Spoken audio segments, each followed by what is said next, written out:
പ്രിയ സഹോദരങ്ങളെ, നമ്മുടെ കർത്താവായ യേശുക്രിസ്തുവിൻ്റെ സുവിശേഷം ദരിദ്രരോടുള്ള നമ്മുടെ കടമയെക്കുറിച്ച് വ്യക്തമായ ഉപദേശങ്ങൾ നൽകുന്നുണ്ട്.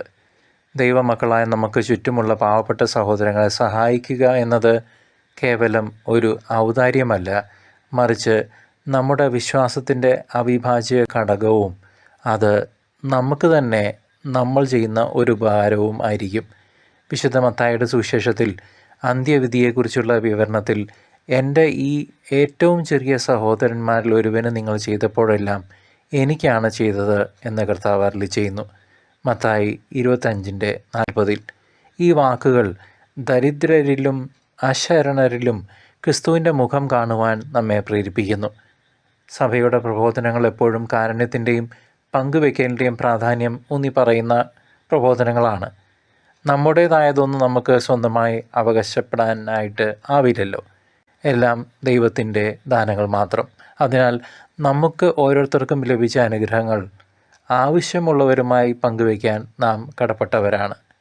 അതാണല്ലോ കർത്താവ് താലന്തുകളുടെ ഉപമയിൽ കൂടെ നിർദ്ദേശിക്കുന്നതും. വിശുദ്ധ ഗ്രന്ഥം നമ്മെ പഠിപ്പിക്കുന്നു, ദാനം ചെയ്യുന്നവന് സമൃദ്ധി അധികമായി ഉണ്ടാവും. മറ്റുള്ളവരെ നനയ്ക്കുന്നവൻ സ്വയം നനയപ്പെടും. ദരിദ്രരെ സഹായിക്കുന്നത് വഴി നാം യഥാർത്ഥത്തിൽ ദൈവരാജ്യത്തിന് വേണ്ടിയാണ് നിക്ഷേപം നടത്തുന്നത്. നമ്മുടെ ഭൗതിക സമ്പത്ത് നശിച്ചു പോകുന്നതാണ്, ഒരു സംശയം വേണ്ട. എന്നാൽ കാരുണ്യ പ്രവർത്തികളിലൂടെ നാം സ്വർഗത്തിൽ അക്ഷയമായ നിധി ശേഖരിക്കുന്നു എന്ന് തിരിച്ചറിയണം. പാപ്പ ഫ്രാൻസിസ് നമ്മെ ഓർമ്മിപ്പിക്കുന്നു, കരുണയാണ് നമ്മുടെ വിശ്വാസത്തിൻ്റെ കാതൽ. അതിനാൽ നമ്മുടെ കണ്ണുകൾ തുറന്ന് ചുറ്റുമുള്ള പാവപ്പെട്ടവരുടെ ആവശ്യങ്ങൾ നാം തിരിച്ചറിയണം.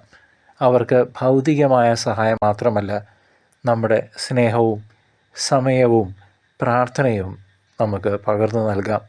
ദരിദ്രരെ സഹായിച്ചുകൊണ്ട് യേശുവിനെ നമ്മുടെ ജീവിതത്തിലേക്ക് സ്വാഗതം ചെയ്യാം പൂർണ്ണ മനസ്സോടെ.